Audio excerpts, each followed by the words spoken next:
Wapendwa wanangu, ninawasalimu kwa jina la Yesu Kristo. Bwana Yesu Kristo asifiwe sana. Assalamu alaikum wa rahmatullahi wa barakatuh. Wapendwa wangu, mahali popote mulipo duniani, ninakuja tena hewani kwa ajili ya kuleta mafunzo na masomo mbalimbali. Katika channel hii ya Nabii Mwonaji, lengo langu ni kuhakikisha kwamba watu wamefunguliwa, wametolewa katika nguvu za giza zinazowatesa watu duniani kote. Wanadamu wengi wanateseka hapa duniani, wanahangaika, wanatafuta msaada lakini hawapati. Na pale mwanzoni Mwenyezi Mungu aliumba shamba la Edeni. Na walipokuwa Edeni, Adamu na Hawa hatukuwa na maradhi yoyote ilikuwa inatutesa. Lakini wakati walipoasi, dhambi ikaingia duniani, mauti yakaingia duniani.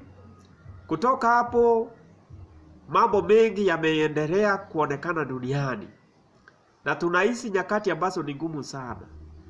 Kwa hivyo ndio maana Nabii Mwonaji yeye analeta mafunzo ya kutusaidia, kuwasaidia wanadamu duniani, ili kila mtu ambaye akuna tatizo la kwake aweze kulitatua mahali alipo kama inawezekana.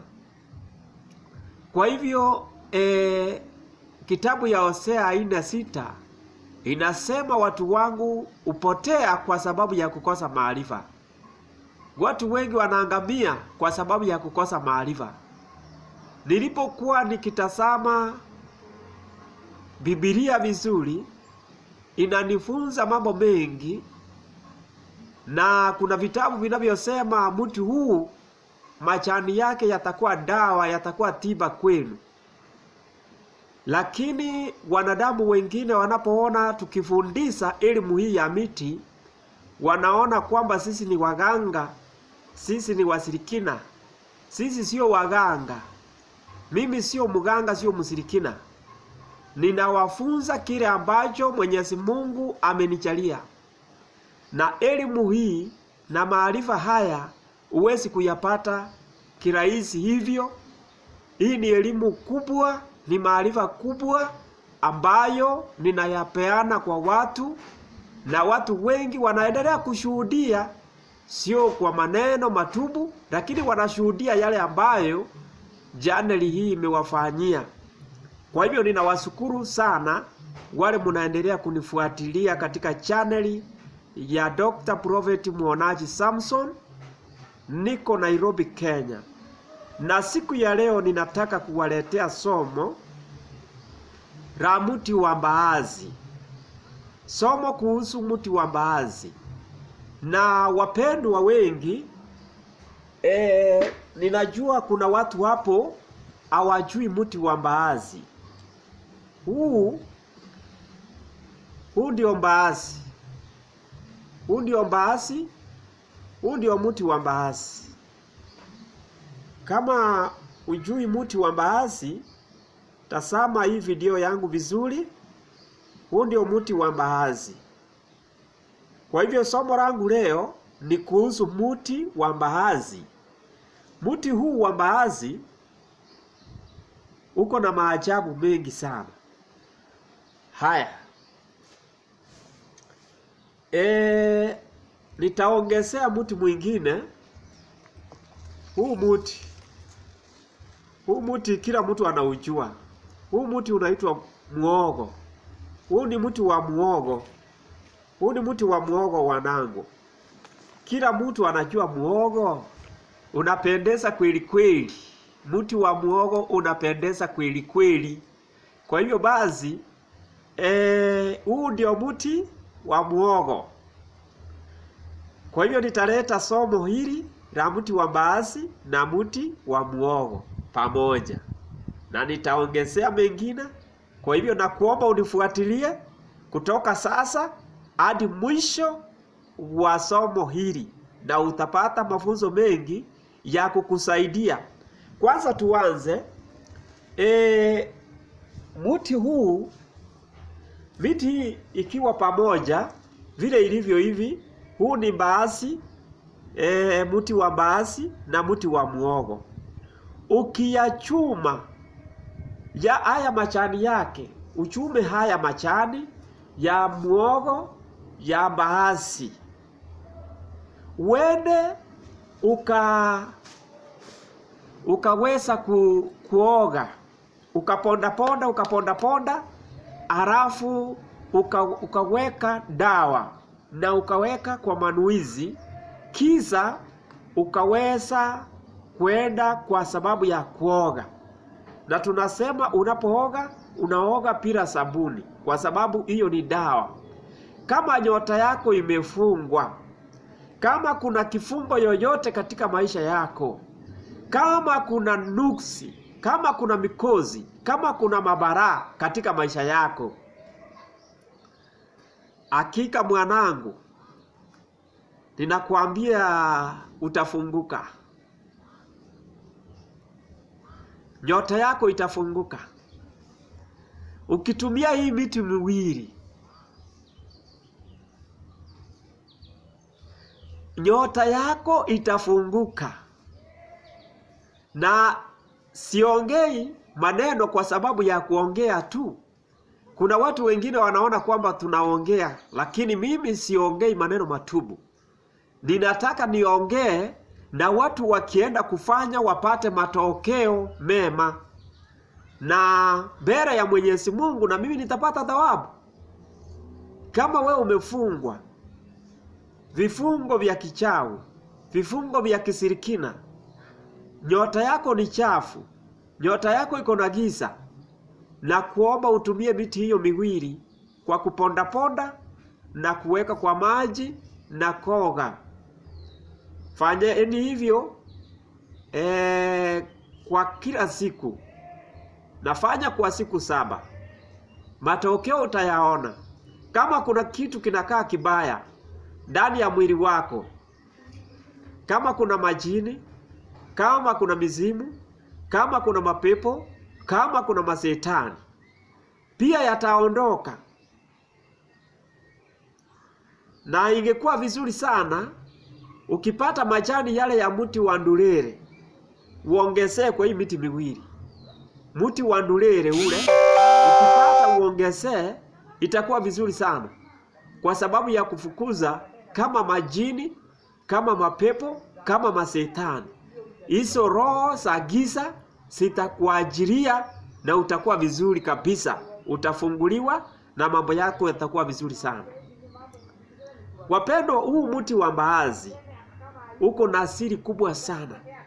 Hakuna mti ambao uko na siri kubwa katika dunia hii. Waganga wanautumia, wachawi wanautumia mti huu kuroga watu. Huu mti vile nakuambia uko na siri kubwa. Unaweza tengeneza mti yake, yaani fimbo yake, ukawekwa kitu fulani ndani yake. Ukipita mahali maeneo hakuna mtu atakuona. Utapita maeneo kuna watu, lakini umeweka manuizi kwamba wasikuone, na utapita hakuna mtu atakuona. Hayo ni mambo ambayo ukiyataka nifuatilie katika WhatsApp yangu, tusemesane. Kama unayataka nifuatilie katika channel ya WhatsApp, tusemesane pale kama unayataka. Hiyo fimbo yake ya mti wa mbaazi peke yake, ama kijiti yake, inafanya kazi kubwa sana. Kazi kubwa sana. Kuna watu wengi wamerogwa, manyumba zao zinarogwa, maeneo yao yanarogwa, hawana kinga. Nimekuja nikuonyeshe kinga. enda kwa mti wa mbaazi. Wewe unatafuta kinga kwa gari yako, kwa nyumba yako, unataka kukinga kitu yako. Unakinga hata wewe kwa mwili yako unatakiwa kuwa na kinga. Kwa hiyo basi kama kuna vitu vinakuchezea, hata wewe mwenyewe unayetaka kinga, enda kwa mti wa mbaazi. Chukua kijiti. Chukua kijiti kama hiki.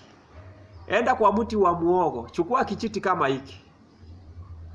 Ukivichukua vijiti, kijiti ya mbaazi na kijiti ya muogo. Kijiti ya mti wa mbaazi na mti wa muogo. Alafu hiyo mti wa mbaazi ng'oa ngozi yake. Uking'oa ngozi yake, hiyo ngozi niseme ndio hii sasa tumeng'oa, ifunge pande ya juu. Funga namna hii. Funga namna hii. Upande wa juu. Unafunga na hiyo ngozi ya mti wa mbaazi. Tunaelewana? Kisha kufunga hivyo, leta tena ngozi nyingine pande nyingine, unageuza, unafunga. Unafunga.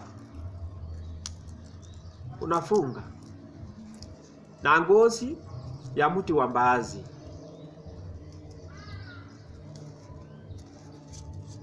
Ninakuonyesha tu. Wewe uende ujifanyie. Sababu wewe utatengeneza vizuri kuliko vile ninatengeneza hapa.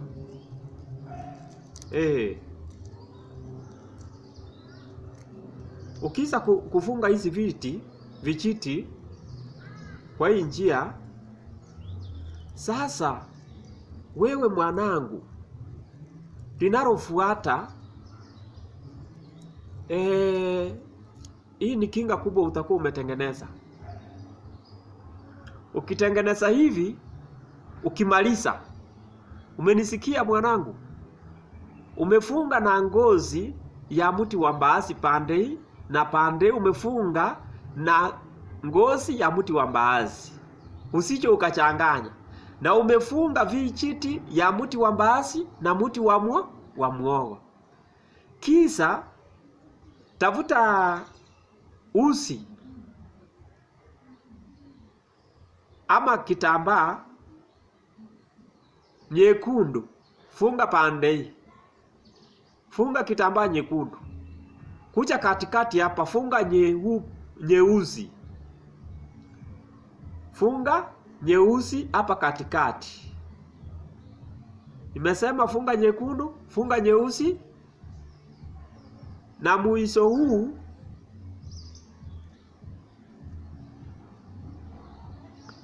vinastahili kuwa vitambaa viwili.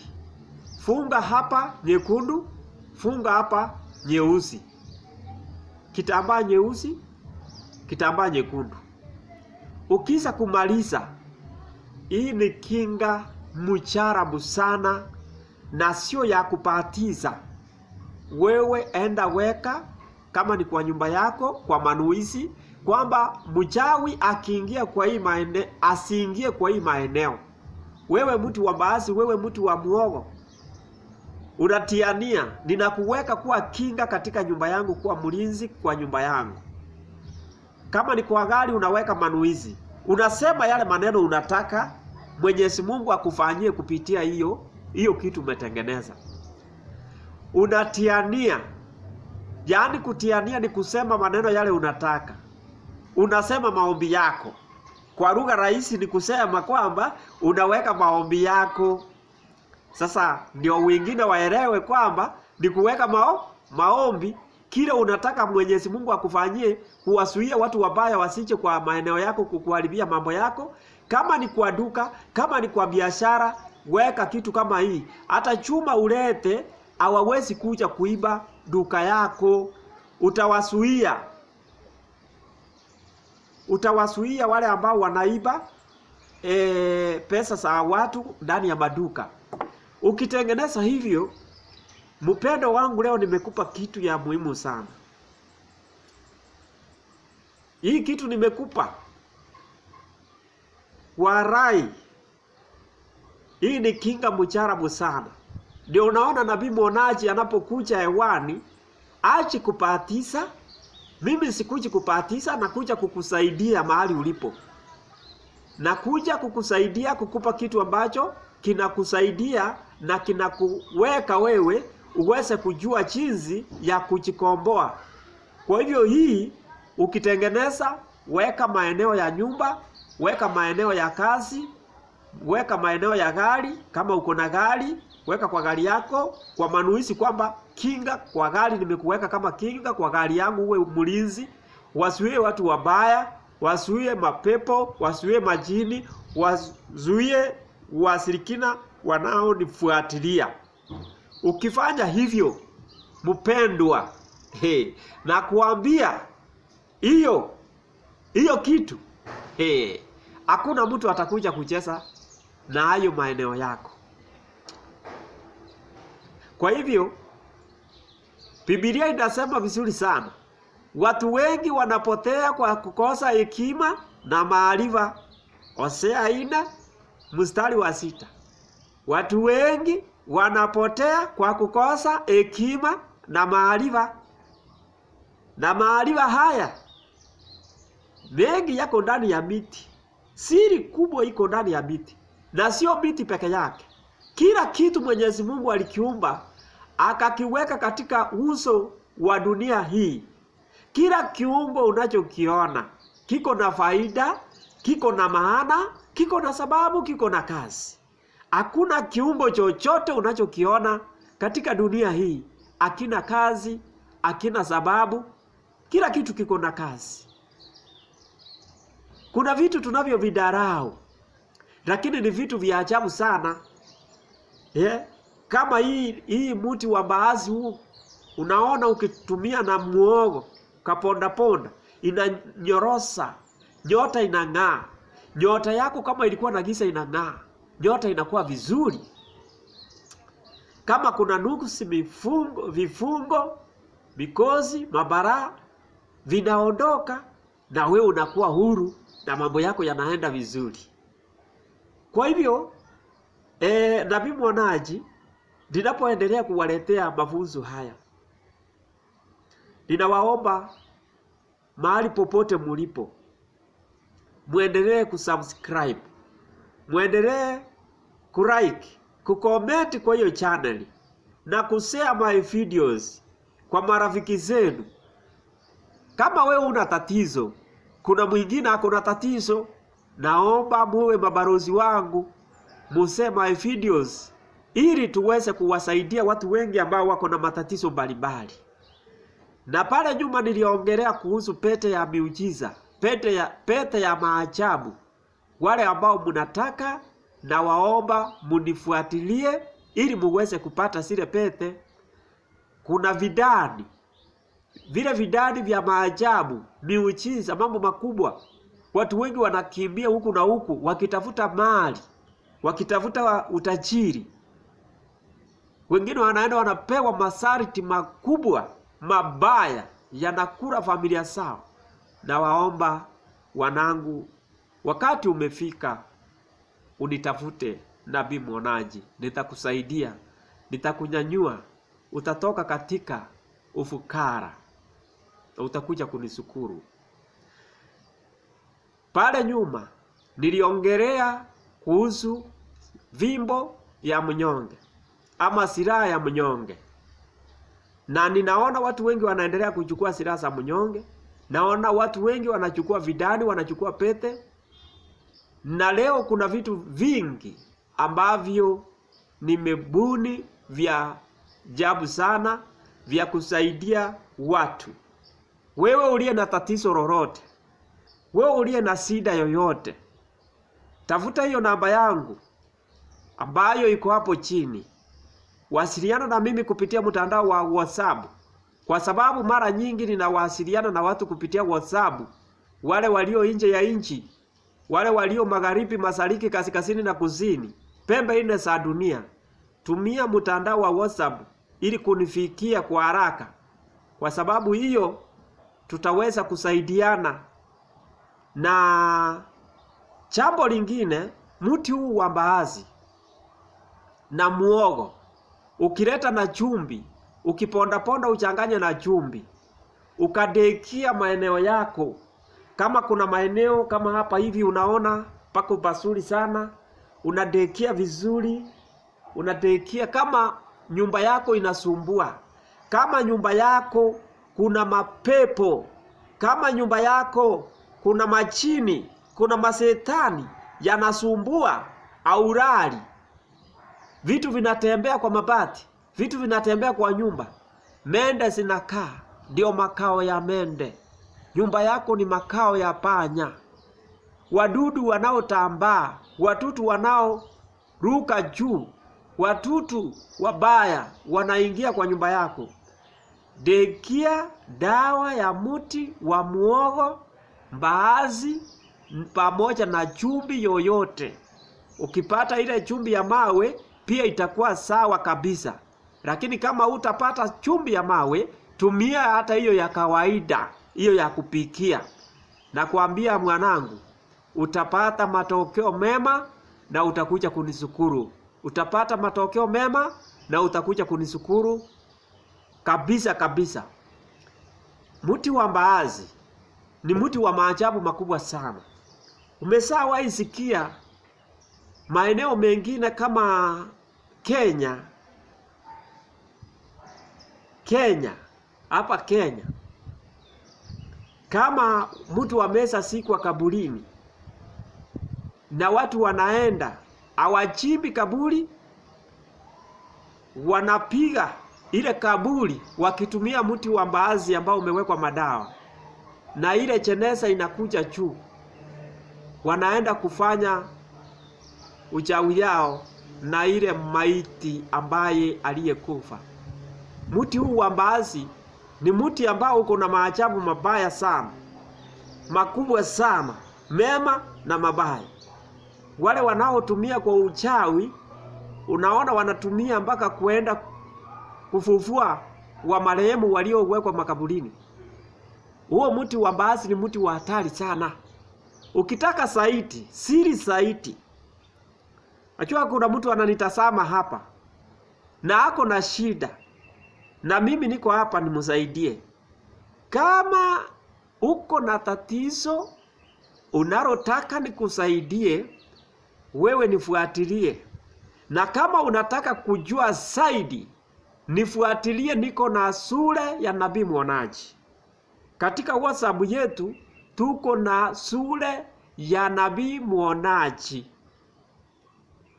Na kuingia kwa hiyo sura sio pesa nyingi, ni pesa kidogo tu. Walioko Kenya wanatoa 1,000 kwa kuingia katika sura ya nabii mwonaji, mahali ambapo ninaleta masomo kwa wanafunzi wangu, kwa wanangu wote wanaonifuatilia. Na wale walioko Tanzania wanatoa 22,000 22,000 ya Tanzania. Wanaingia katika zule ya nabii mwonaji, wanaonana na mimi moja kwa moja na ninawafunza moja kwa moja. Na kama unataka kujoin, kujeni WhatsApp ukaniombe kibali, ili ukitimiza viegezo hivyo utaweza kujumuishwa ndani ya wanafunzi wengine. Kwa hivyo basi tuko na mambo mengi, tuko na mambo mema mengi. Kwa hivyo nawaomba wapendwa wangu, usipuuze na usichukue ya msaa. Haya maneno tunasema leo yamewasaidia watu wengi, na wewe yatakusaidia katika eneo lako, na ninakushukuru unapoendelea kutufuatilia katika kipindi kingine kinachofuata. Kuna kipindi kinachokuja, kwa hivyo nakuomba uwe makini, usubscribe kwa hiyo channel, ili ninaporusa video uwe unapata message, uwe unapata ujumbe wa haraka na kujua kwamba nabii mwonaji ameweka somo. Nambari yangu ni jumuisha 254 7, 20, 86, 32, 93, 0. Nijumuisha 2, 5, 4, 7, 20, 86, 32, 93. Hiyo ndio namba ya Nabii Mwonaji ninayotumia kwenye WhatsApp na hata mawasiliano yangu ya moja kwa moja. Ukinitaka kwa moja kwa moja pia ukipiga hiyo namba utanipata. Na wale ambao mumeendelea kufaidika, wale ambao mnaendelea kutuma shukrani zenu, ninawashukuru sana. Mungu wa neema awabariki sana. Na wewe ukifaidika kupitia masomo ya Nabii Mwonaji, na kuomba usiwe mgumu. Biblia inasema mkono unaotoa ubarikiwa sana. Kwa hivyo na waombea wote ambao mumeendelea kutuma shukrani zenu, kwa sababu Nabii Mwonaji amewasaidia, mumepona, mumekuwa salama. Na waombea Mwenyezi Mungu awanyweze kama vile mlivyoninyweza, na nyinyi Mwenyezi Mungu awafungulie njia na atume watu wa kuwanyweza kama vile Biblia inavyosema. Asanteni sana, tuonane katika kipindi kinachokuja. Asanteni sana.